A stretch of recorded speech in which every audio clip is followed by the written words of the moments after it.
We're celebrating people on today's show, and that's exactly what we're going to draw on these wooden blocks. This is actually a doll. It's called a Kokeshi doll, and they're native to Japan.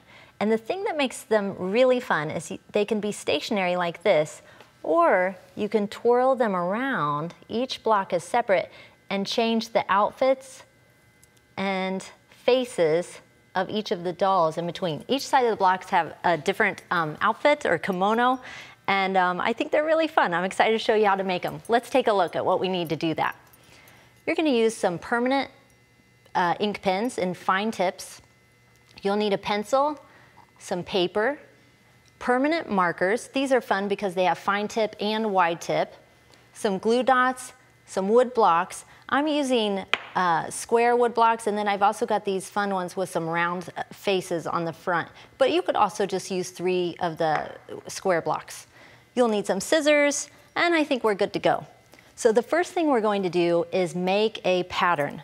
This sort of gives us some borders so that we don't draw our design too big. So I'm going to line my blocks up right on the edge of the paper and trace around them. And then I'm going to take away one block and draw the second line. Now I know exactly how much space I have to work, and we're going to draw the kimono shape. So to do that, you're going to kind of just draw almost like an oval.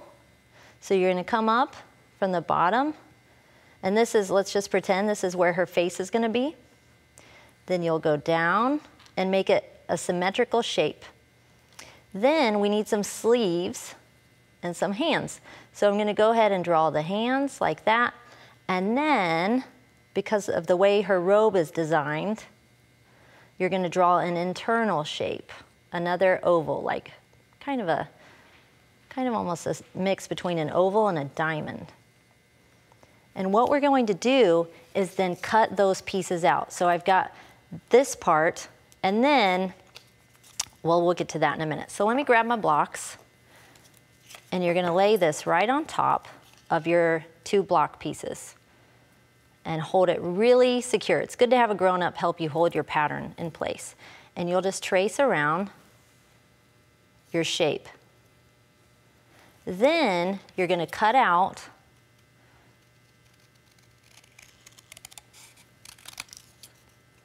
the outer robe.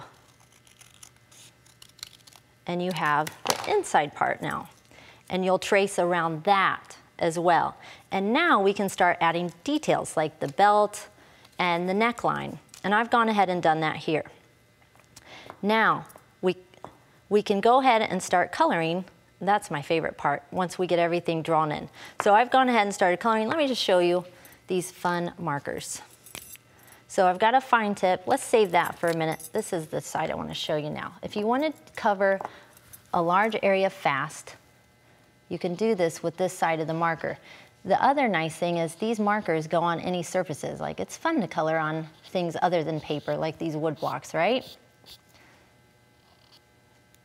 And you'll just keep this half pretty plain. And we're going to add a little bit of, well, we're going to finish the top part next too.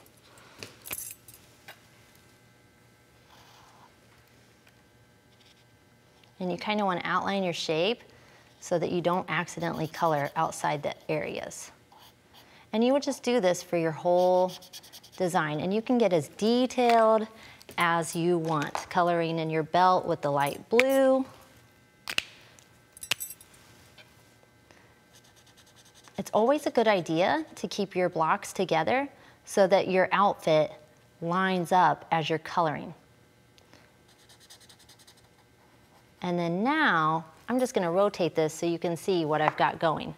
Now, the key to really making your design stand out great is outlining it with a fine tip marker. And I like to just rest my hands on the table so that I have a nice steady hand. And you're just going to outline all of those little details. Come down here, get your cherry blossoms.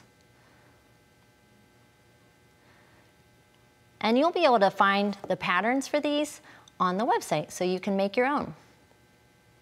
Really easy. So you would just outline the entire thing like I have with this one. You can see how that really makes your color pop. Now let's talk a little bit about the hair. You would just go ahead and pre-draw your hair shape on each block. Each of these girls have a different style, kind of fun. And then you can draw your face. You want to keep these really simple. The Kokeshi dolls that I found, I went to online for inspiration, were all really simple. So you're just going to draw some little eyes, a nose, and then switch to back to your fine tip part of the marker. And I think it's really easy to draw a little heart for the mouth. And then for a finishing touch, you can use a glue dot to attach a little cherry blossom flower to the top of her hair, just as a little extra embellishment. Let's take a look at the finished one, and you can see just the different style and look of this fun Kokeshi doll.